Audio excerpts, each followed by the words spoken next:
Bismillahirrahmanirrahim. Assalamualaikum warahmatullahi wabarakatuh. Apa kabar anak-anak sekalian? Alhamdulillah. Mudah-mudahan kalian masih dalam keadaan sehat semuanya ya. Sehingga kalian bisa mengikuti materi daring hari ini bersama Ibu Desmanidar untuk pelajaran IPA kelas 9 ya. Kelas 9 yaitu untuk hari ini, materi daring hari ini kita akan mempelajari bab ketiga, yaitu pewarisan sifat pada makhluk hidup. Oke. Pernahkah kalian memperhatikan bahwa kalian memiliki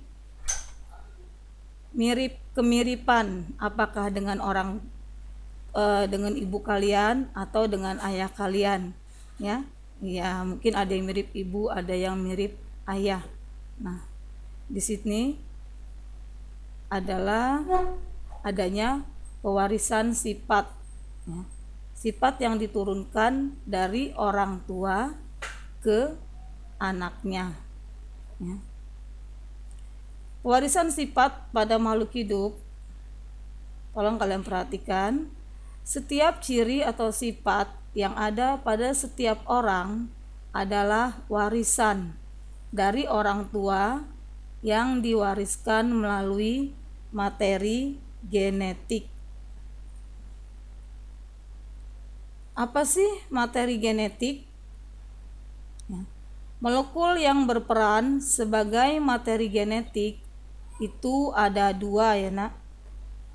Ada dua, yaitu asam nukleat DNA dan RNA. Ayah dan ibu kalian mewariskan materi genetiknya melalui proses fertilisasi ya, melalui proses fertilisasi. Oleh karena itu adanya penggabungan materi genetik gen DNA dan RNA dari ibu ayah kalian, maka akanlah adanya kemiripan atau ciri dari ayah atau ibu. Oke. Kita akan bahas apa sih perbedaan antara DNA dan RNA ya. Perbedaan antara DNA dan RNA, kalau DNA itu adalah deoksiribonukleik acid, disebut dengan deoksiribonukleik acid, dan RNA yaitu ribonukleik acid ya. Apakah bedanya? Kalau DNA itu terletak di dalam inti sel ya. Jadi di dalam inti sel kalian sudah belajar dulu di kelas 7 ya, bahwa apa itu sel? Sel adalah unit terkecil dari satu makhluk hidup ya. Jadi DNA itu adanya di dalam inti sel. Sekali lagi, sel itu tidak bisa dilihat dengan mata telanjang, hanya bisa dilihat dengan menggunakan mikroskop ya. Tapi ada pula DNA yang terdapat di luar inti sel ya, artinya tidak didapat di dalam inti sel. DNA itu merupakan untaian yang sangat panjang atau protein ya.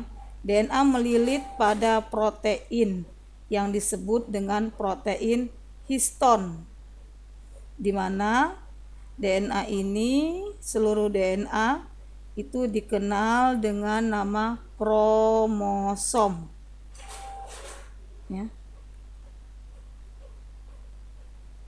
Nah, kamu lihat ini.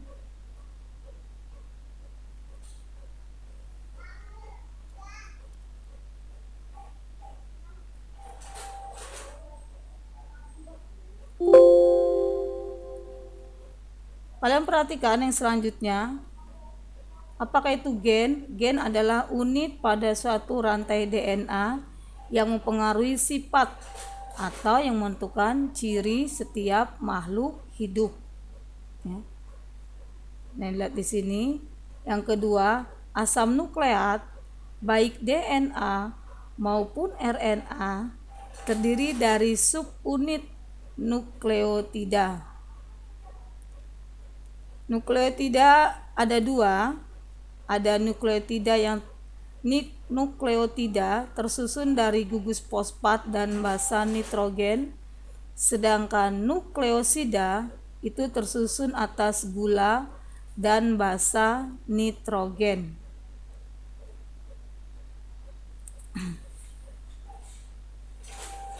Asam nukleat, ya, baik DNA maupun RNA, tadi sudah Ibu jelaskan, terdiri dari unit nukleotida, ya, di mana masing-masing nukleotida ini terdiri dua, ada nukleotida dan nukleosida. Untuk nukleotida tersusun dari gugus fosfat dan basa nitrogen, sedangkan nukleosida tersusun dari atas gula fosfat dan basa nitrogen.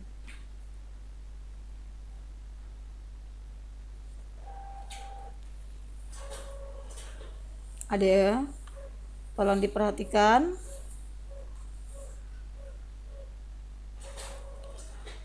Basa nitrogen terdiri atas basa purin dan basa pirimidin. Basa purin pada DNA dan RNA terdiri atas adenin A dan guanin yang dilambangkan dengan huruf G, dan basa pirimidin pada DNA. Kalian perhatikan di buku kalian halaman 124, ya.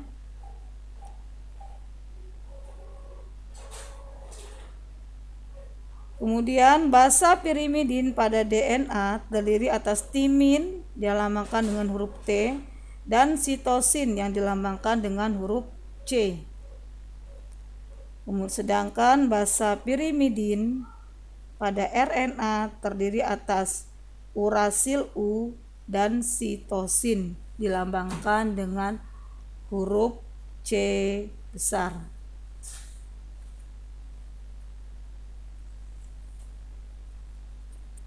Apa sih peranan materi genetik? Peranan materi genetik pada penentuan sifat. Setelah kalian memahami struktur dari DNA, kalian akan tahu bagaimana salah satu peran materi genetik yang terkait dengan penentuan sifat.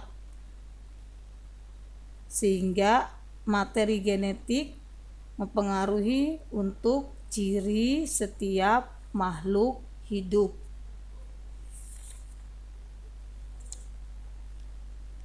Dalam pewarisan sifat,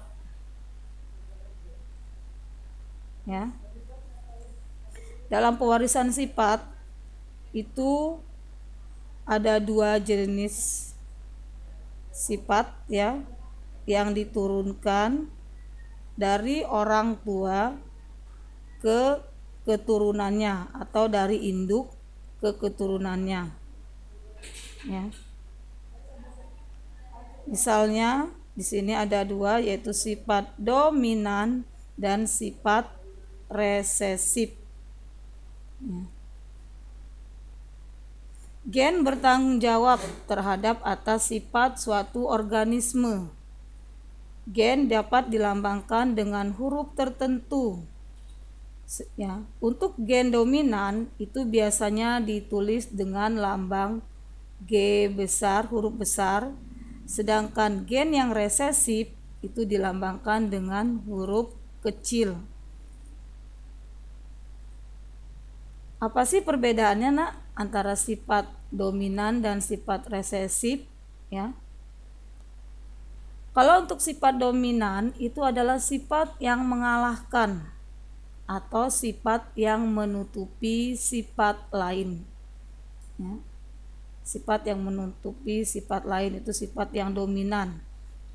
Kamu bisa perhatikan apakah kamu dominan mirip ibu ataukah mirip ayah.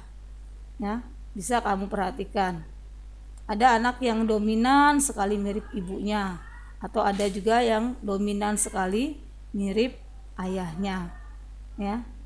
Kemudian yang kedua, sifat resesif. Sifat yang dikalahkan oleh sifat dominan, sehingga sifat tersebut tidak muncul. Ya. Sifat itu tidak muncul.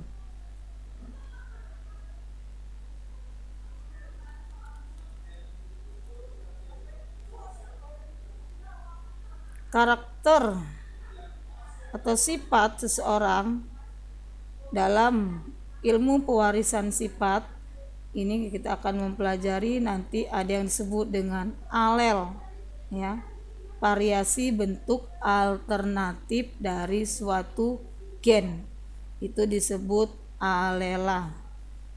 Ya. Kemudian kamu tentunya dapat melihat apakah ciri atau sifat tadi kata ibu yang ada pada dirimu atau temanmu itu merupakan perwujudan dari gen. Sifat-sifat atau ciri yang dapat diamati seperti bentuk rambut, warna kulit, ya, itu disebut sifat disebut fenotip. Ya. Jadi fenotip itu apa? Fenotip adalah perwujudan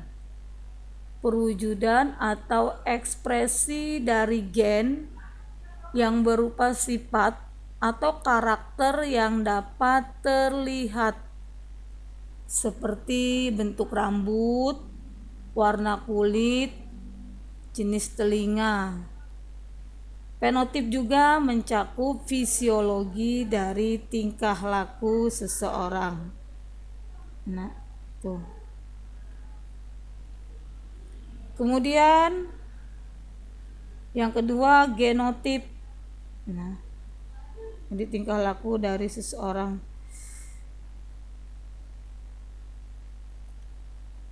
Kalau fenotip keseluruhan informasi yang terkandung pada suatu makhluk hidup. Ya. Apakah kamu pernah merasakan pada tentunya kamu dapat melihat, ya, berdasarkan jenis kelamin dibedakan, ada jenis kelamin laki-laki dan perempuan, ya. Tuh, itu informasi dari genotip, keseluruhan informasi yang terkandung dari suatu makhluk hidup.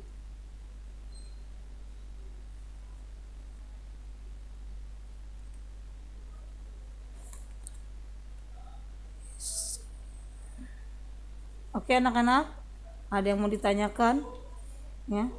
Jadi ibu hanya menjelaskan sedikit pendahuluan tentang pewarisan sifat pada makhluk hidup. Ya. Jadi intinya sekali lagi kita seharusnya wajib bersyukur kepada Tuhan Yang Maha Esa. Dengan adanya gen-gen, maka kekurangan suatu gen dapat menyebabkan kelainan, ya, pada ciri tubuh kita. Misalnya, ya,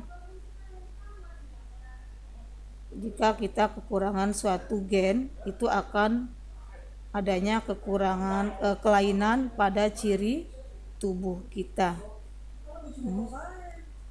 Oke, ada yang mau ditanyakan?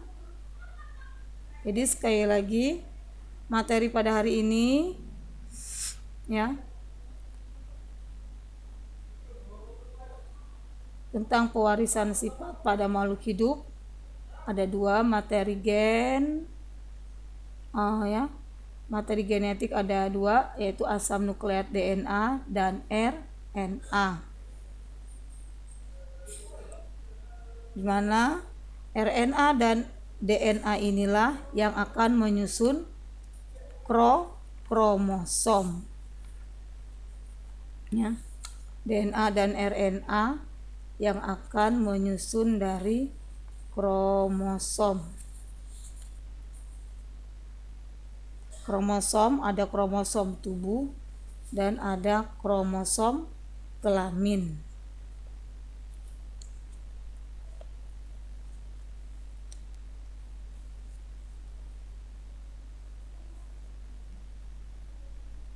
Kemudian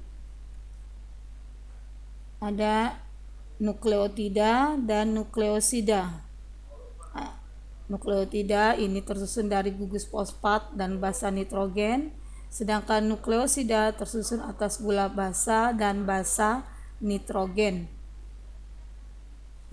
Kemudian pada pewarisan sifat ada dua, sifat dominan dan sifat resesif. Sifat dominan sifat yang mengalahkan atau sifat yang menutupi sifat lain. Sifat resesif sifat yang dikalahkan atau sifat sehingga sifat tersebut tidak muncul.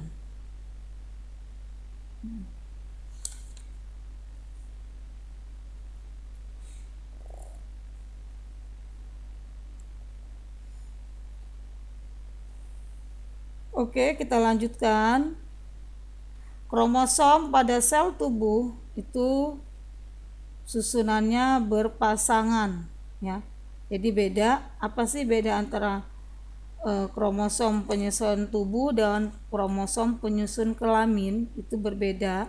Kalau kromosom pada tubuh itu susunannya berpasangan sehingga disebut diploid, sedangkan kromosom pada sel kelamin itu tidak berpasangan.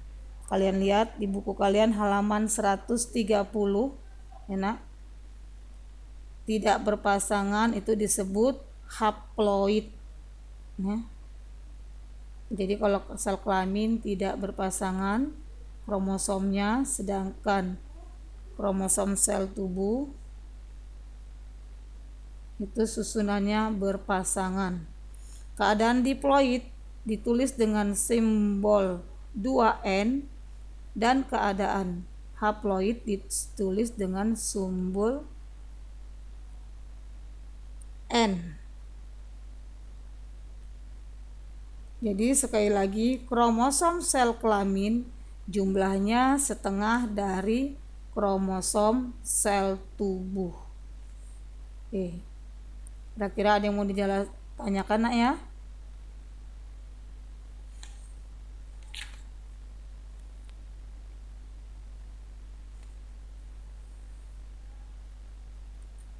Oke.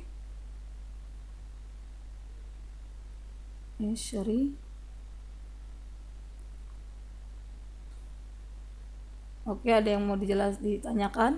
Sudah? Kalau tidak ada, cukup sekian materi Ibu pada hari ini, yaitu menjelaskan pendahuluan dari sifat pewarisan sifat pada makhluk hidup, ya. Untuk persilangan bagaimana prosesnya nanti kita lanjutkan pertemuan yang akan datang. Kalian harus banyak baca buku di rumah, ya, untuk kalian, sehingga kalian lebih bisa memahami lagi, ya, untuk pelajaran pewarisan sifat ini, karena ini agak sedikit sulit, ya. Jadi kalian harus banyak belajar di rumah. Kalau ada yang tidak jelas, kalian boleh bertanya melalui Ibu, ya, melalui grup kelas kita. Oke. Cukup sekian materi Ibu hari ini. Ibu akhiri, wassalamualaikum warahmatullahi wabarakatuh.